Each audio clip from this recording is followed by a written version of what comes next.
획기적인 소프티슈 모빌라이제이션 테크닉인 신경가동술은 호주의 물리치료사이자 칼텐본과 쌍벽을 이루는 매뉴얼 세라피스트인 조프리 메이트랜드에 의해서 소개되었습니다. 신경의 가동성은 여러 가지 원인에 의해서 제한을 받을 수 있는데 1차적으로는 신경 주변에 위치하고 있는 조직에 의해서 눌리거나 또는 신경 주변에 있는 조직과 신경이 유착되는 것에 의해서 신경 가동성에 제한이 생길 수 있습니다. 또 다른 원인으로는 신경 자체가 굉장히 민감해지거나 또는 신경이 지속적인 자극을 받을 경우에 신경 가동성에 제한이 생길 수 있습니다. 신경 가동성에 제한이 생기는 경우 신경 자체의 원활한 물질 이동에 필요한 엑소날 트랜스포트가 지연되고 신경 주변에 위치하고 있는 대부분의 모세혈관의 혈액 흐름이 제한을 받기 때문에 이로 인해서 신경 주변에 위치하고 있는 혈관과 신경 자체의 산소 부족 현상이 발생하게 됩니다. 또한 제한된 신경의 움직임은 관절의 가동성을 제한하기도 하고 민감해지고 자극을 받고 있는 신경으로 인해서 통증이 유발되기도 합니다.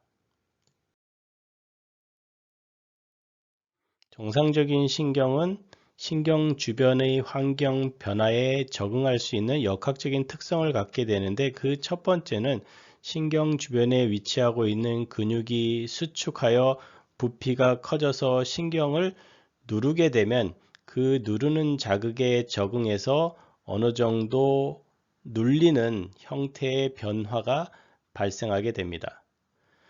또한 신경이 주변 조직에 의해서 텐사일 스트레스를 받아 당겨지게 되면 신경이 가지고 있는 고유의 탄성의 범위 내에서 신경은 늘어날 수 있습니다.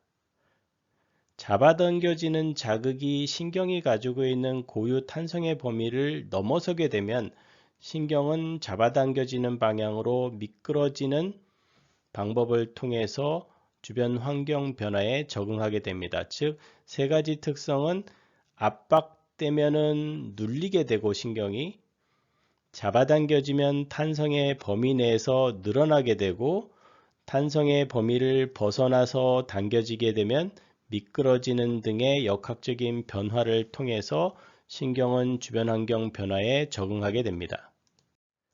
만약 이런 환경의 변화가 신경이 적응할 수 있는 범위를 넘어서게 되면 신경은 손상되고 가동성에 제한이 발생할 수 있습니다. 압박성 자극으로 인해서 신경의 기능이 저하되고 신경의 가동성이 떨어지고 통증이 유발되는 기전에 대해서 살펴보도록 하겠습니다. 신경이 가지는 고유 기능은 자극을 원활하게 전달하는 것입니다. 그러나 외부 자극에 의해서 신경이 압박되게 되면 신경은 눌림으로 인해서 신경 가동성은 제한되게 됩니다. 또한 이런 압박성 자극은 엑손 내의 물질 이동인 엑소날 트랜스포트를 느리게 해서 종국에 가서는 신경 전도 속도를 느리게 하는 동시에 신경 주변에 위치하고 있는 모세혈관들을 누름으로 인해서 원활한 혈액 공급을 제한하게 합니다. 또한 이런 압박성 자극은 신경을 민감하게 함으로 인해서 통증을 유발시키는 원인이 되기도 합니다. 정리하자면 압박성 자극은 압박으로 인해서 신경 움직임을 제한하고 압박으로 인해서 신경 내 물질 이동을 제한하여 신경 전도 속도를 느리게 하는 동시에 대상 신경을 민감하게 만들어 통증을 유발시키는 원인을 제공한다라고 설명할 수 있습니다. 너브 모빌라이제이션을 적용하는 방법에 대해서 살펴보도록 하겠습니다. 우선 이학적인 검사를 진행하는 동안 신경 손상이 의심된다면 더 이상 이학적인 검사를 진행하지 않고 신경에 대한 치료를 바로 실시합니다. 이유는 이학적인 검사를 진행하는 동안 신경을 더 손상시킬 가능성이 있기 때문입니다. 의학적인 검사를 진행하는 동안 신경 증상이 있어서 치료를 실시하고자 할 때는 먼저 조인트 모빌라이제이션이나 소프트 티슈 모빌라이제이션을 통해서 신경 증상이 제거되는지 확인해 봅니다. 조인트 모빌라이제이션이나 소프트 티슈 모빌라이제이션을 통해서 신경 증상이 제거되었다면 소프티슈의 움직임 제한이나 관절 움직임 제한으로 인해서 신경 증상이 나타난 것이기 때문에 그것으로 치료를 종료할 수 있습니다. 그러나 조인트 모빌라이제이션이나 소프티슈 모빌라이제이션을 통해서 신경 증상이 사라지지 않는다면 그때 비로소 너브 모빌라이제이션 테크닉을 적용하게 됩니다. 적용 대상은 듀라메타, 러브 루트, 러브 등을 대상으로 이루어지게 되고 가장 1차적인 치료는 너브에 가해지고 있는 압박성 자극을 제거해 주는 것입니다. 또 다른 치료 방법은 신경 자극을 하지 않는 범위 내에서, 즉 신경의 텐션이 증가하지 않는 범위 내에서 신경을 움직이는 것입니다. 이것을 통상적으로 슬라이딩 테크닉이라고 하는데 프록시말 파트나 디스탈 파트를 기준으로 한쪽 끝은 이완시킨 상태에서 반대쪽으로 신경을 당겨서 슬라이딩을 유도하는 것입니다. 따라서 한쪽 끝을 이완시켰기 때문에 신경의 긴장 없이 신경의 미끄러지는 모빌라이제이션을 유도해 낼 수 있습니다. 마지막 세 번째 방법은 신경을 의도적으로 장력을 증가시켜 신경이 그 장력에 적응하도록 함으로 인해서 신경의 장력을 줄여주는 방법입니다. 이것을 텐셔닝 테크닉이라고 합니다. 즉, 신경이 가지는 적응 현상을 이용해서 치료 효과를 얻고자 하는 방법입니다. 정리해서 보면 신경을 치료하는 방법은 신경에 가해지는 압박을 제거하거나 또는 신경의 장력이 증가하지 않는 범위 내에서 신경을 가동시키거나 또는 신경의 장력을 의도적으로 점진적으로 증가시켜 장력 변화에 신경이 적응하도록 하는 방법을 통해서 신경을 치료할 수 있습니다. 나무는 줄기를 기준으로 가지와 곁가지가 형성되고 몸통이 되는 줄기를 기준으로 아래쪽에 뿌리가 형성되어 있습니다. 따라서 몸통이 되는 줄기를 잡고 나무를 잡아당기면 뿌리채 뽑히게 되겠죠. 자, 이런 특성은 우리의 신경에도 그대로 반영이 됩니다. 따라서 신경의 위쪽이나 아래쪽을 잡고 당기게 되면 신경이 전체적으로 연결되어 있기 때문에 당기는 방향 쪽으로 딸려가는 특성이 나타나게 되는데 이러한 특성은 신경을 평가하거나 또는 신경을 치료할 때 매우 유용하게 활용할 수 있습니다. 사이아티카는 환자가 바로 누운 자세에서 증상이 있는 쪽 다리에 무릎을 펴고 다리를 들어 올렸을 때 신경의 주행로를 따라 증상이 재현되는 것입니다. 여기서도 마찬가지로 디스탈 파트에 있는 신경이 과도하게 당겨져서 증상이 재현되는 것으로 이와 같은 원리를 이용해서 증상이 있는 신경을 대상으로 가동성 검사와 증상이 있는 신경의 긴장 유무를 확인할 수 있는 검사를 실시할 수 있습니다.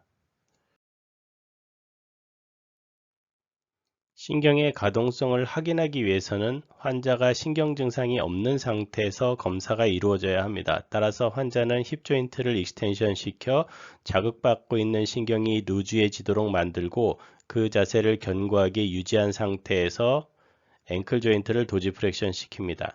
앵클 조인트를 도지 프렉션 시키면 루즈해져 있던 신경이 다시금 당겨져서 팽팽해지고 만약 이리테이션 되어 있는 신경이라면 이로 인해서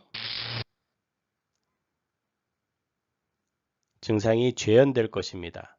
그러나 여기서 놓치지 말아야 할 것은 햄스트링이나 또는 칼프 머슬이 짧아진 환자의 경우에도 이와 같은 자세를 취했을 때 불편감을 호소할 수 있습니다. 따라서 신경이 이리테이션 돼서 증상이 나오는 것인지 햄스트링이나 칼프 머슬이 짧아져서 증상이 유발되는 것인지는 추가적인 감별이 필요합니다. 앵클 조인트를 도지 프렉션 시켜서 증상이 재현되었다면 신경의 디스탈 파트를 움직여서 신경의 가동성 검사를 테스트한 것에 해당이 됩니다. 이때 앵클 조인트를 다시 프란타 프렉션 시키면 신경이 루즈해지기 때문에 신경 증상이 사라지게 될 것입니다. 따라서 환자는 이 위치에서 다리를 견고하게 유지하고 이번에는 머리 쪽을 움직여 프록시말 파트를 움직여 봅니다. 이럴 경우 프록시말 파트에 위치하고 있는 신경이 당겨지기 때문에 신경 증상을 가지고 있는 환자라면 이로 인해서 앞서서 우리가 나무 줄기를 잡고 당겼을 때 뿌리채 딸려 올라온 것처럼 신경은 하나로 연결되어 있기 때문에 프록시말 파트를 당겼을 때도 이로 인한 자극이 디스탈로 가기 때문에 신경 증상이 재현될 것입니다. 앞서서 우리가 디스탈 파트를 움직여서 증상이 발현되었을 때 햄스트링이나 칼프 머슬을 의심해 봐야 한다고 지적한 바 있습니다. 지금과 같이 하지의 움직임이 없이 상체를 들어 올려서 증상이 재현됐다면 햄스트링이나 칼프 머슬의 영향으로 인한 증상이나 불편감이 발생한 것이 아니라 오직 신경으로 인해서 증상이 발현되고 있음을 확인할 수 있습니다.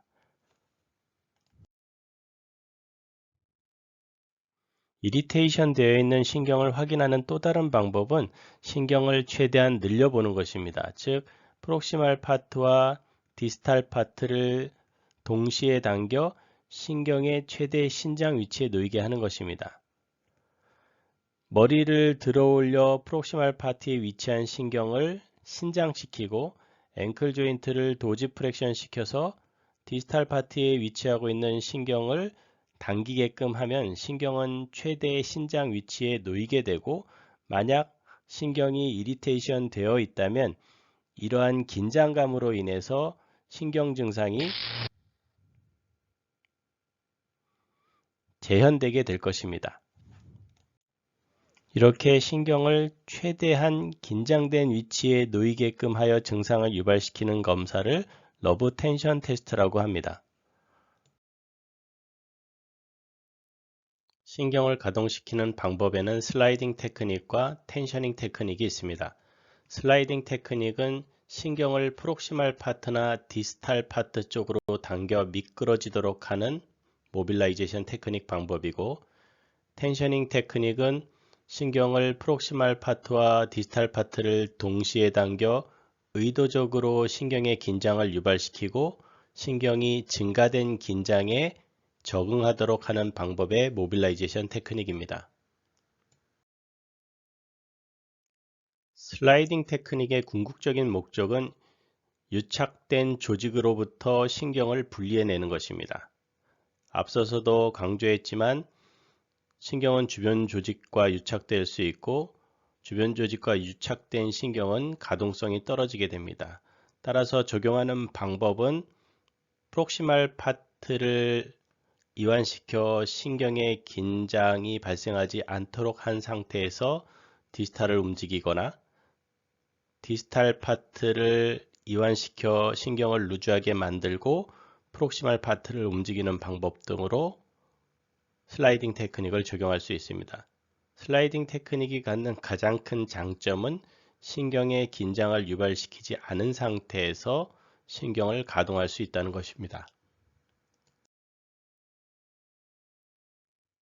디스탈 파트를 움직여 슬라이딩 테크닉을 적용하고자 할 때는 프록시말에 위치하고 있는 신경이 루즈하게 이완된 상태에 있어야 합니다. 따라서 넥 포지션을 뉴트럴 포지션에 유지하도록 하여 프록시말 파트에 위치한 신경을 루즈하게 만든 후 앵클 조인트의 모션을 이용하여 슬라이딩 테크닉을 적용할 수 있습니다.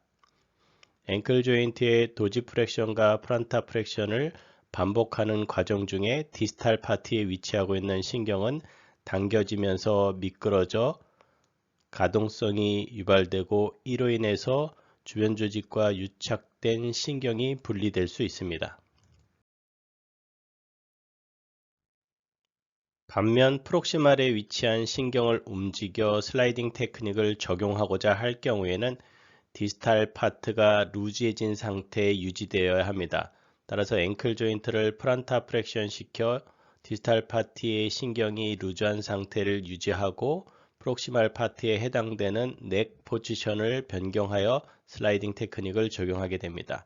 넥을 프랙션 익스텐션은 반복하는 과정 중에 프록시말 파티에 위치하고 있는 신경은 당겨져서 미끄러지게 되고 이로 인해서 유착 조직과의 분리가 일어날 수 있도록 슬라이딩 테크닉을 적용할 수 있습니다.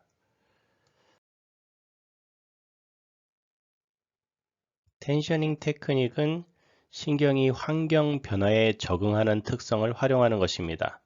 즉, 의도적으로 단계적으로 신경의 긴장을 증가시킨 후 신경이 증가된 긴장에 적응하도록 하는 방법으로 모빌라이제이션 시키는 것입니다. 적용하는 방법은 프록시말 파트와 디스탈 파트를 동시에 당겨 신경의 긴장이 느껴지는 위치에서 일정 시간 유지하고 신경이 증가된 긴장에 적응했을 때 다음 단계로 넘어가는 형태로 모빌라이제이션을 적용하게 됩니다. 텐셔닝 테크닉의 적용 방법은 프록시말 파트와 디스탈 파트를 동시에 당겨 신경의 긴장을 의도적으로 유발시키고 신경이 증가된 긴장에 적응하도록 하는 것입니다. 즉, 프록시말 파트를 움직여 프록시말 파트에 위치하고 있는 신경의 긴장을 증가시키고 디스탈 파트를 움직여 디스탈 파트에 위치하고 있는 신경의 긴장을 의도적으로 증가시킵니다.